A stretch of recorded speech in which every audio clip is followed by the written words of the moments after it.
ஐயாவுக்கு நல்லா போடுங்க கூட கூட.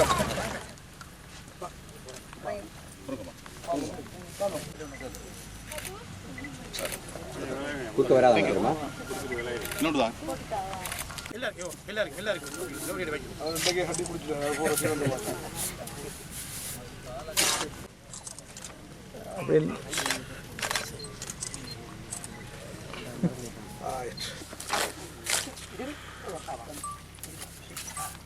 అతను అక్కడికంట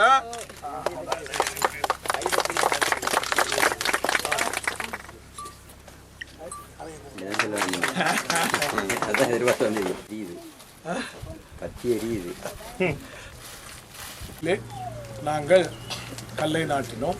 ஒரு சிங்கள சகோதரி அவருக்கும் இந்த இடத்திலே அந்த வீடமைப்பு சந்தர்ப்பத்தை கிடைக்கப்பெற்றிருப்பது என்பது நீங்கள் எல்லோரும் அவைக்கும் ஒத்துழைப்பு கொடுத்து ஒரு இயலாத பிள்ளையை வைத்துக் கொண்டிருக்கிற ஒரு சகோதரி பிரதமர் ரணில் விக்ரமசிங்க அவர்கள் எதிர்பார்க்கிற அந்த நல்லாட்சியை ஏற்படுத்தி கொடுப்பதற்குரிய வேலை திட்டத்தை செய்ய வேண்டும் என்று நாங்கள் எதிர்பார்க்கிறோம். நீங்கள் எல்லோரும் இதை அழகான வீடமைப்பு திட்டமாக மாற்றி இந்த மாவட்டத்திலே உங்களுக்கு வீடு இல்லாத குறையை போக்குவதற்கு இந்த அரசாங்கம் எடுத்திருக்கிற இந்த நல்லாட்சியிலே கிடைத்திருக்கிற இந்த பங்களிப்பையும் இதையும் நீங்கள் பெற்றுக்கொள்ள வேண்டும் என்பதுதான் எங்களுடைய எதிர்பார்ப்பு.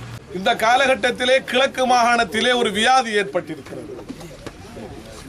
கிழக்கு மாகாணத்திலே இருக்கிற முதலமைச்சர் அதிகாரம் வேண்டும் என்ற தோரணையிலே தலை கடித்து தான் பேசுவதும் செய்வதும் எதுவென்றும் தெரியாத ஒரு நிலவரத்திலே கிழக்கு மாகாணத்தினுடைய முதலமைச்சருடைய செயல்பாடுகள் மிகவும் அருவருக்கத்தக்க கண்டிக்கக்கூடிய முறையிலே நடந்து கொண்டிருப்பது இந்த பிராந்தியத்திலே இருக்கிற ஒரு அரசியல்வாதி என்கின்ற விடயத்திலே எங்களுக்கு வியப்பும் வேதனையும் இருக்கிறது. அதிகாரம் கிழக்கு மாகாண சபைக்கு வேண்டுமா அல்லது முதலமைச்சருக்கு தேவைப்படுகிறதா என்பதிலே எங்களுக்கு இப்பொழுது சந்தேகம் ஏற்பட்டிருக்கிறது. கிழக்கு மாகாண சபைக்கு அதிகாரம் வேண்டும், வடமாகாண சபைக்கு அதிகாரம் வேண்டும் என்று எல்லோரும் பேசிக் கொண்டிருக்கிறோம். போலீஸ் அதிகாரம் என்பதை பற்றி, காணி அதிகாரம் என்பதை பற்றி நாங்கள் அடிக்கடி பேசுகிறோம். இந்த அதிகாரங்கள் நல்ல ஒரு முதலமைச்சராக இருக்கிற வரைக்கும் தான் இந்த அதிகாரம் சிறப்பானதாக இருக்கும். பழி வாங்குகிற அல்லது இதனை இல்லாமல் செய்ய வேண்டும் என்று விரும்புகிற, அரசியல் பழிவாங்கல் செய்கிற அல்லது அதிகாரிகளை மதிக்க தெரியாமல் இருக்கிற ஒரு முதலமைச்சருக்கு இவ்வாறு அதிகாரங்கள் குவிக்கப்படுவதை நாங்கள் அச்சத்தோடு பார்க்கிறோம். ஏனென்று சொன்னால் எதிர்காலத்திலே இந்த மாகாணத்திலே எல்லோரும் பழிவாங்கப்பட்டு விடுவார்கள் என்கிற அச்சம் ஏற்பட்டிருக்கிறது. அந்த முதலமைச்சர் மக்களின் மனதை வென்று வந்த மாகாண சபை உறுப்பினர் கிடையாது.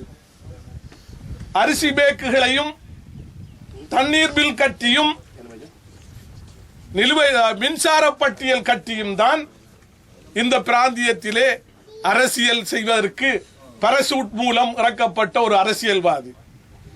அவர் மக்களை வென்ற அரசியல்வாதி என்றால் மற்ற அரசியல்வாதிகளை பற்றி அவருக்கு தெரிந்திருக்கும், இந்த மாகாணத்தினுடைய அதிகாரங்கள் பற்றி தெரிந்திருக்கும், ஒரு ஆளுநருக்கு இருக்கிற அதிகாரம் என்ன என்பது பற்றி தெரியும், அவருடைய அதிகார வீச்சல் என்ன என்பது பற்றி அவருக்கு தெரிந்திருக்கும். இவையெல்லாம் அவர் பரசூட்டில் வந்து அரசியல் செய்ய இறங்கியதின் காரணமாக இவையெல்லாம் அவருக்கு தெரியாமல் போய் இருப்பது என்பது இந்த கிழக்கு மாகாணத்திலே ஒரு அரசியல் இயலாமையா அல்லது அரசியல் அறிவு இல்லாமையா என்கிற கேள்வியை நாங்கள் இங்கு எழுப்ப வேண்டி ஏற்பட்டிருக்கிறது. எங்களுடைய பிரதேசத்திலே அவருடைய இணைப்பாளர், ஒரு பெண் இணைப்பாளர் இருக்கிறார். அந்த இணைப்பாளர் சொல்லுகிற விடயத்தை அந்த பிரதேசத்திலே இருக்கிற அதிகாரிகள் எல்லோரும் செய்ய வேண்டும். அப்படி செய்யவில்லை என்று சொன்னால் முதலமைச்சரிடத்திலே சொல்லி உடனடியாக இடமாற்றம் செய்கிற ஒரு நடவடிக்கை நேற்று முந்தின தினம் எங்களது பிரதேசத்திலே இருக்கிற ஒரு பாடசாலை ஊழியர், அவரை அவருடைய இணைப்பாளர், அந்த பெண் இணைப்பாளர் அழைப்பித்து உன்னுடைய புகைப்படத்தை என்னுடைய முதலமைச்சர் பார்ப்பதற்கு நீ தர வேண்டும் என்று வேண்டுகோள் விடுத்திருக்கிறார். அது தரவில்லை என்ற காரணத்திற்காக, கொடுக்கவில்லை என்ற காரணத்திற்காக அவருக்கு அவசரமாக இடமாற்றம் செய்யப்படுகிற கட்டளை பிறப்பிக்கப்பட்டிருக்கிறது. இப்படி தனிப்பட்ட ஒருவர்களை பழிவாங்குவதற்காகவா இந்த மாகாண சபைக்கு அதிகாரத்தை கோருகிறார்கள்? இவர்களுக்கு நான் நினைக்கிறோம் எங்களுடைய கௌரவ முதலமைச்சர் அவர்கள் நல்ல நண்பர். ஆனால் அண்மை காலமாக மனநோயினால் பாதிக்கப்பட்டிருக்கிறார் என்கிற சந்தேகம் எங்களுக்கு வலுவடைந்திருக்கிறது. இந்த நிலைமையில் இருந்து அவர் மாற்றிக்கொள்ள வேண்டும், மாற்றமடைந்து கொள்ள வேண்டும் என்பது எங்களுடைய பிரார்த்தனை. ஏனென்றால் கிழக்கு மாகாணத்திலே மூவின சமூகமும் சமனாக வாழுகிற ஒரு மாகாணம் என்கிற காரணத்தினால் எல்லோருக்கும் இவ்வாறான பிரச்சனைகள் எதிர்காலத்திலே தோன்றாமல் இருப்பதற்கு அவர் முன் ஜாக்கிரதையாக அவர் செயல்பட்டுக் கொள்ள வேண்டும் என்று இந்த இடத்திலே நான் அன்பான வேண்டுகோளை விடுக்க கடமைப்பட்டவனாக இருக்கிறேன். அரசியல் ரீதியாக நடந்து கொள்வதை நாங்கள் வன்மையாக கண்டிக்கிறேன்.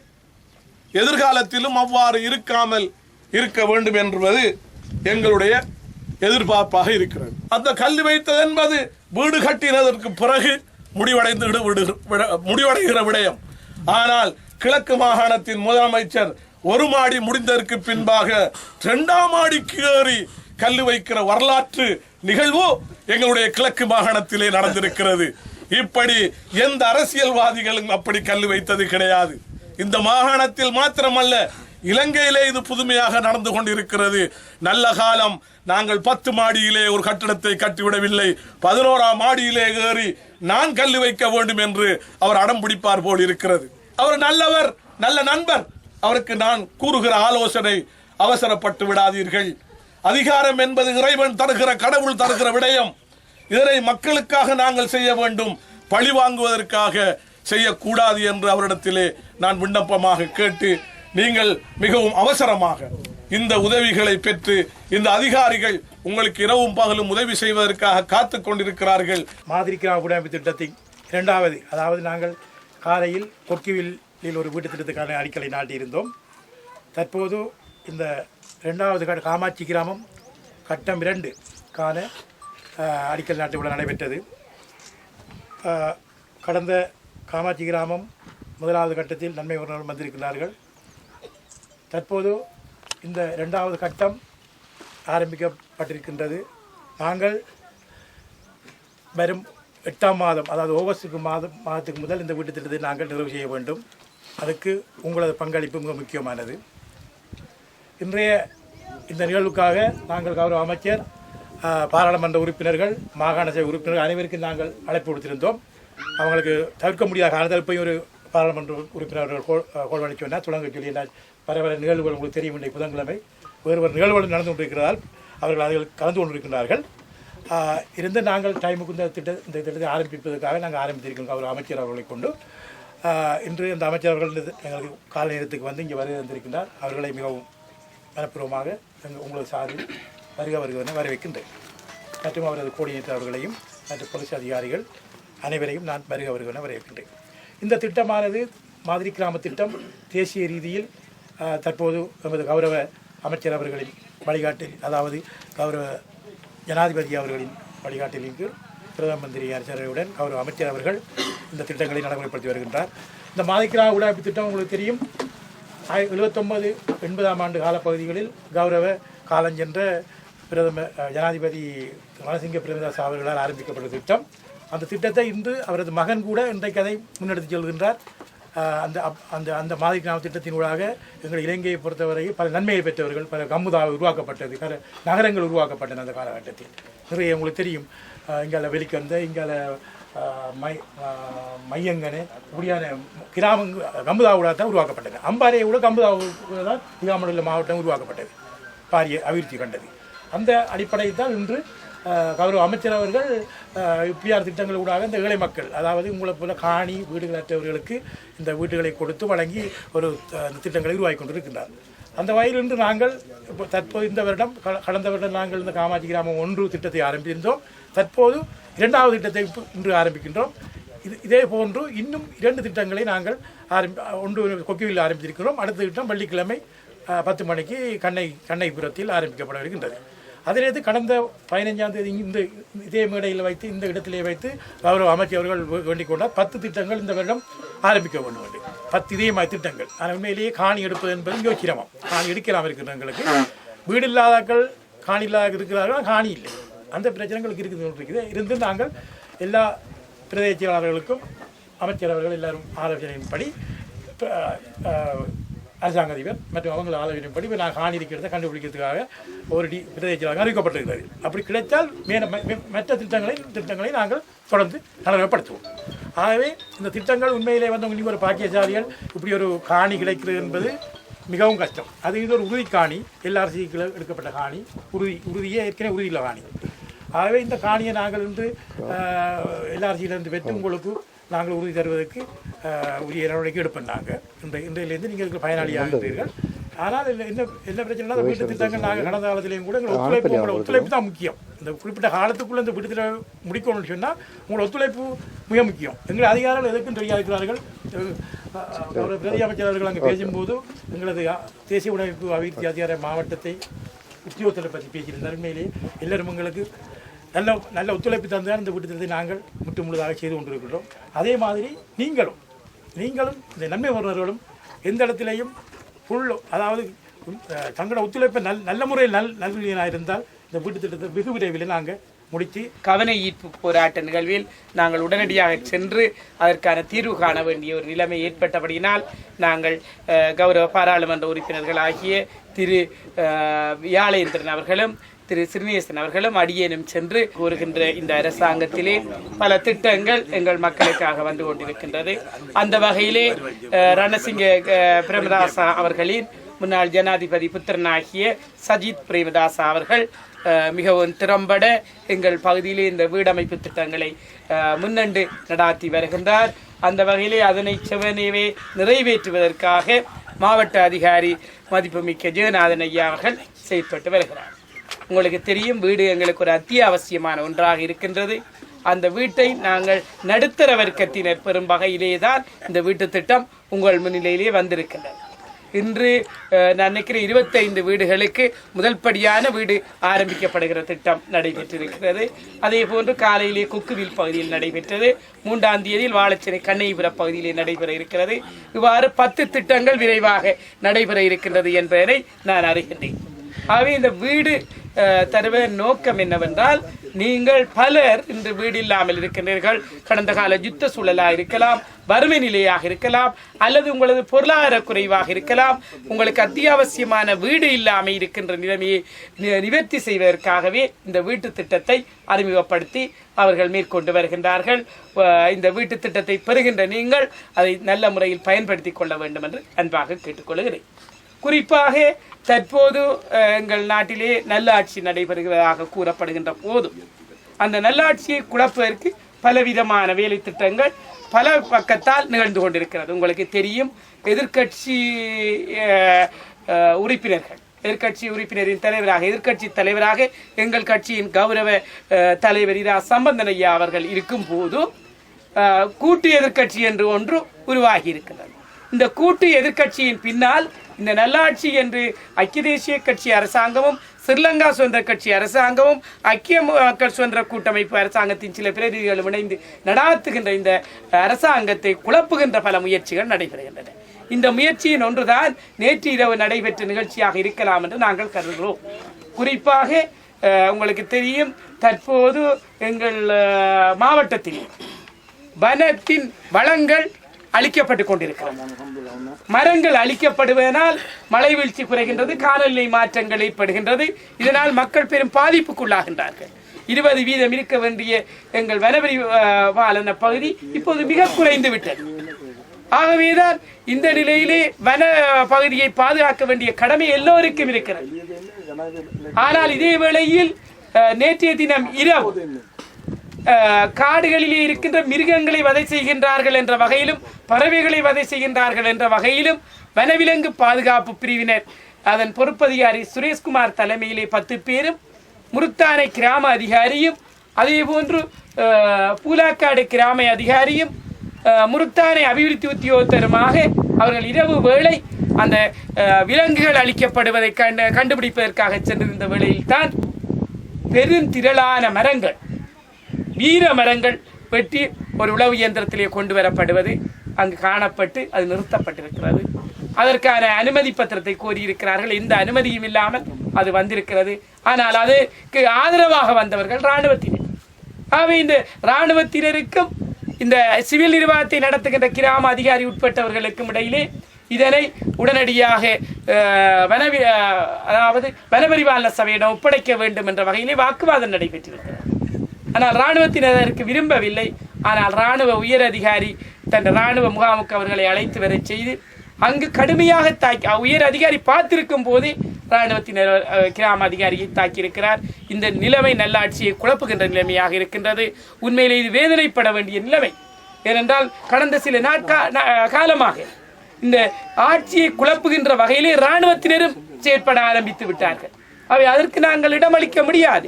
இப்ப நடக்கின்ற ஆட்சி நல்லாட்சி என்று சொல்லப்படுகிறது, இராணுவ ஆட்சி அல்ல. ஆகவே சிவில் நிர்வாகம் திறம்பட இயங்குவதற்கு சகலரும் ஒத்துழைப்பு வழங்க வேண்டும்.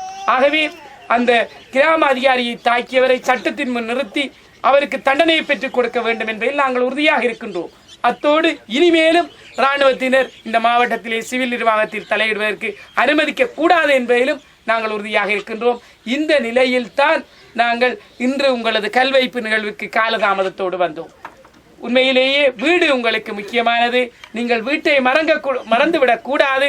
நாங்களும் வீட்டின் பிரதிநிதிகள் என்பதை நீங்கள் மனதில் நிறுத்திக் கொள்ளுங்கள். நீங்களும் என்றென்றும் வீட்டின் பிரதிநிதிகளாக இருக்க வேண்டும். இன்று வீட்டை பெறுபவர்கள் என்றும் வீட்டின் உரிமையாளர்களாக இருப்பதோடு வீட்டு சின்னத்தின் உரிமையாளர்களாகவும் இருக்க வேண்டும் என்று கேட்டு, மக்கள் உரிமைக்காக உயிரை இழந்திருக்கிறோம், உடலை இழந்திருக்கிறோம், உடைமைகளை இழந்திருக்கிறோம். இன்று ஜனவரி மாதம் 2015ஆம் ஆண்டு உருவாக்கப்பட்ட இந்த நல்லாட்சியினுடைய மிக முக்கியமான பங்குதாரர்கள் சிறுபான்மை மக்கள். பெரும்பான்மை மக்களோடு சேர்ந்து ஒரு நல்லாட்சியை உருவாக்கியதில் மிக முக்கியமான பங்குதாரர்களாக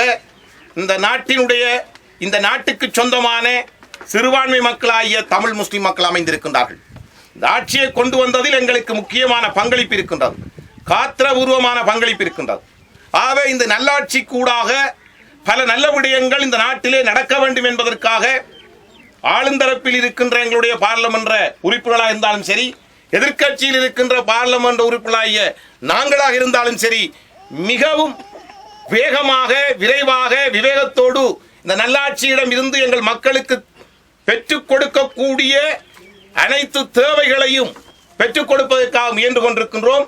அவ்வாறு முயன்று கொண்டிருக்கின்ற இந்த சந்தர்ப்பத்திலே எங்களுக்கு கிடைத்துக் கொண்டிருக்கின்ற நன்மைகளில் பலாபலன்களில் ஒன்றாக இந்த வீடமைப்பு திட்டத்தை நாங்கள் பார்க்கின்றோம்.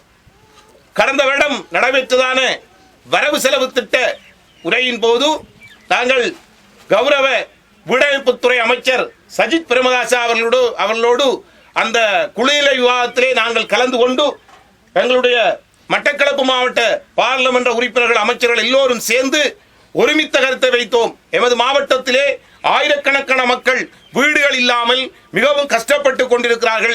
நீங்கள் வீடமைப்புகளை வழங்கும் பொழுது அதிகமாக எமது மாவட்டத்தில், குறிப்பாக எமது மாவட்டத்தில் வீடற்றிருக்கிற காணியற்றிருக்கின்ற மக்களில் அதிக கரிசனை செலுத்த வேண்டும் என்று. ஆகவே உண்மையிலே இந்த இடத்தில் எங்களுடைய கௌரவ வீடமைப்புத்துறை அமைச்சர் சஜித் பிரேமதாஸ் அவர்களுக்கும் இந்த இடத்தில் நான் எனது நன்றியை கூற கடமைப்பட்டிருக்கிறேன். உண்மையிலே அவருடைய தகப்பனார் வீடமைப்பு துறையில் உலகிலே பிரசித்தி பெற்ற ஒரு முக்கியமான ஒருவர். அவருடைய பாணியிலே அவருடைய மகனார் செயற்படுகின்றார். ஆகவே அடுத்தடுத்த கட்டமாக இங்கே காணிகள், உண்மையிலே காணிகள் உங்களுக்கு உரித்தாக கிடைக்கின்றது. காணிகள் நீங்கள் வாங்குவதற்கு உரிய பணம் இல்லாமல் அந்த காணிகள் உங்களுக்கு இலவாக கிடைக்கின்றது. உங்களை அந்த வீடுகளை கட்டுவதற்குரிய ஒரு கடன் திட்டமும் வழங்கப்படுகிறது. ஆகவே அந்த உரிய உதவியை நீங்கள் பெற்று ஏற்கனவே வழங்கப்பட்ட வீடமைப்பு இதிலே உங்களுடைய பங்களிப்பை நீங்கள் வழங்கி சிறந்த முறையில் அந்த வீடுகளை அமைத்திருக்கிறீர்கள். இப்பொழுது 2வது கட்டமாக 29 வீடுகளுக்கான அடிக்கல் நாட்டு விழா என்று நடைபெறுகிறது. நீங்கள் இது வேகமாக இதை கட்டியெழுக்கவும்.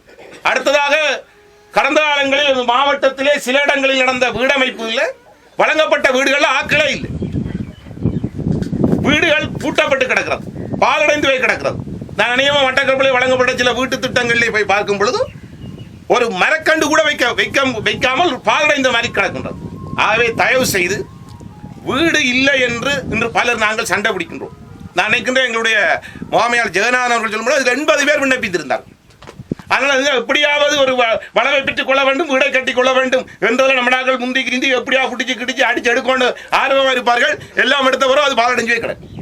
அவ்வாறு இல்லாமல் நீங்கள் அந்த வீடை சரியான முறையில் பயன்படுத்த வேண்டும், அதில் நீங்கள் உரிய பயனை அடைய வேண்டும் என்பது எங்களுடைய எதிர்பார்ப்பாக இருக்கின்றது. உண்மையிலே எனக்கு முன்பேசி எங்களுடைய கௌரவ அமைச்சர் அமீர் அலி அவர்கள் முதலமைச்சர் பற்றிய விவகாரத்தை பற்றி பேசினார். அதிலும் என்னுடைய சில கருத்துக்களை இந்த இடத்தில் நான் முன்வைக்கலாம் என்று விரும்புகிறேன். உண்மையிலேயே ஒரு மாகாண சபையினுடைய அதிகாரத்துக்குட்பட்ட மாகாண சபைக்குட்பட்ட ஒரு பாடசாலை நிகழ்விலே கலந்து கொள்ள அவருக்கான அனுமதி உரிய முறையில் அங்கே வழங்கப்படவில்லை. உரிய முறையான அழைப்புதல் அவருக்கு கொடுக்கப்படவில்லை. இருந்தாலும் ஆளுநர் அவர்களுடைய அழைப்புதலின் பேரில் அவர் அந்த இடத்துக்கு சென்றிருந்தார். அங்கே எங்களுடைய மாகாண கல்வி அமைச்சரும் இருந்தார். ஆனால் அவர்களுக்கு மேடையிலே வந்து அமர்வதற்கான எந்த விதமான முன்கூட்டிய அழைப்புதல்கள் இல்லை. ஆனால் அந்த இடத்திலே எங்கே ஆளுநர் அவர்கள் இந்த மாகாணத்தினுடைய முதலமைச்சரை இந்த ஆடு மாடுகளை கூப்பிடுறது போல இப்படி கம் கம் கண்டுபிடி இந்த கமோன் கமோன் என்ற மாதிரி அங்கே மேலே கூப்பிட்டார். அந்த நேரத்திலே முதலமைச்சரைத்தான் அவர் கூப்பிட்டது. ஆனால் அங்கே பக்கத்தில் இருந்த எங்களுடைய கல்வி அமைச்சருடைய கையையும் பிடித்துக் கொண்டு அவர் அங்கே ஏற முற்பட்ட வேளையில் கடற்படை அதிகாரி ஒருவர் தடுக்கிறார். உண்மையிலே அந்த இடத்திலே முதலமைச்சர் அவர்கள் நடந்து கொண்ட விதம் ஒரு பாடசாலை நிகழ்வு, அங்கே பலவிதமான பல பாடசாலை மாணவர்கள் இருந்து கொண்ட நிகழ்வு, ஒரு முதலமைச்சர் மக்களால் தெரிவு செய்யப்பட்டவர், மக்களுக்கு பொறுப்பு கூற வேண்டியவர், மக்களின் பிரதிநிதி அந்த இடத்தில் மிக கௌரவமாக நடந்திருக்க வேண்டும். ஆனால் அவர் அந்த இடத்திலே மிகவும் ஆவேசப்பட்டு கோபப்பட்டு வார்த்தைகளை கொட்டியிருந்தார். அது உண்மையிலே ஏற்றுக்கொள்ளக்கூடிய விடயம் அல்ல. ஆனால் இன்று வடக்கா இருக்கலாம், கிழக்கா இருக்கலாம், சிவில் நிர்வாகத்துக்குள் சிவில் அட்மினிஸ்ட்ரேஷனுக்குள்ள ராணுவ படையினர் தலையிடுவதை ஏற்றுக்கொள்ள முடியாது. சிவில் நிர்வாகத்துக்குள்ள ராணுவ அதிகாரிகள் தலையிடுவதை ஏற்றுக்கொள்ள முடியாது. இந்த நாட்டினுடைய எதிர்க்கட்சி தலைவர் சம்பந்தன் அவர்கள் ராணுவ முகாமுக்குள் நுழைந்ததை எதிர்த்தார்கள். இந்த மாகாணத்துடைய முதலமைச்சர் அவர்கள் ராணுவ அதிகாரியை பேசினது என்பதற்காக உடனடியாக பாதுகாப்பு செயலாளர்கள் 3 தீர்மானத்தை கொண்டு வந்தார். ஒன்று, முதலமைச்சருக்கு முப்படைகளுக்குள் முகாம்களுக்குள் செல்ல தடை, ராணுவத்தினுடைய நிகழ்வுகளில் கலந்து கொள்ள முடியாது, மற்ற ராணுவ அதிகாரி இடமாற்றம். ஆகவே இந்த நல்லாட்சியில் பாதுகாப்பு செயலாளர் நல்லாட்சிக்குரியவர். ஆகவே ஒரு மக்கள் சிவில் நிர்வாகத்துக்குரிய முதலமைச்சர் மீது இவ்வாறான தடைகளை கொண்டு வந்து பின்பு அதை 5 நாட்களில் நீக்கினார்கள். உண்மையில் இந்த ஆட்சியில் குறிப்பாக வடக்கிலும் கிழக்கிலும் ஆளுநர்களுடைய தலையீடு அதிகமாகத்தான் இருக்கின்றது. அதுக்கு அப்பால இப்பொழுது ராணுவ அதிகாரிகளுடைய தலையீடுகளும் வரவிருக்கின்றது. நேற்று இரவு எமது மட்டக்களப்பு மாவட்டத்திலே பூலாக்காடு என்ற பகுதியிலே ஒரு கிராம சேவகர், அவர் கிராம சேவர் உடையில் இருந்திருக்கிறார், கிராம சேவருடைய லட்சணை அணிந்திருக்கிறார். அவர் கிராம சேவர் என்று தெரிந்தும் அங்கே அரசாங்க அதிபர் தொடர்பு கொண்டு கலைத்த பின்பும் அவர்களை ராணுவ முகாமுக்கு கொண்டு சென்று ஒருவர் அல்ல, இருவர் அல்ல, பலர் அந்த கிராம சேவர்களை சராமரியா தாக்கியிருக்கிறார். இந்த நல்லாட்சியை கொண்டு வந்த இந்த சிறுபான்மை மக்கள் மீது இன்று இவ்வாறு சிவில் நிர்வாகத்தின் மீது கட்டவிழ்த்து விடப்படுகின்ற நடவடிக்கைகள் நிறுத்தப்பட வேண்டும். அது வடக்கிலே கிழக்கிலே. இன்று கிழக்கு மாகாண முதலமைச்சர் நடந்து கொண்டார். ஒரு கிழக்கு மாகாண முதலமைச்சர், ஒரு கடற்படை அதிகாரி, 2 பேரோட சம்பந்தப்பட்ட பிரச்சனையை கடந்த மைந்த அரசு காலத்திலே இனவாதம் பேசிய பேரினவாதிகள் அந்த ஆமை தன்னுடைய தலையை ஓட்டுக்குள்ளுத்த மாதிரி இந்த ஆட்சி மாற்றத்தை இழுத்துக் கொண்டிருந்தார் உள்ளுக்குள்ளே.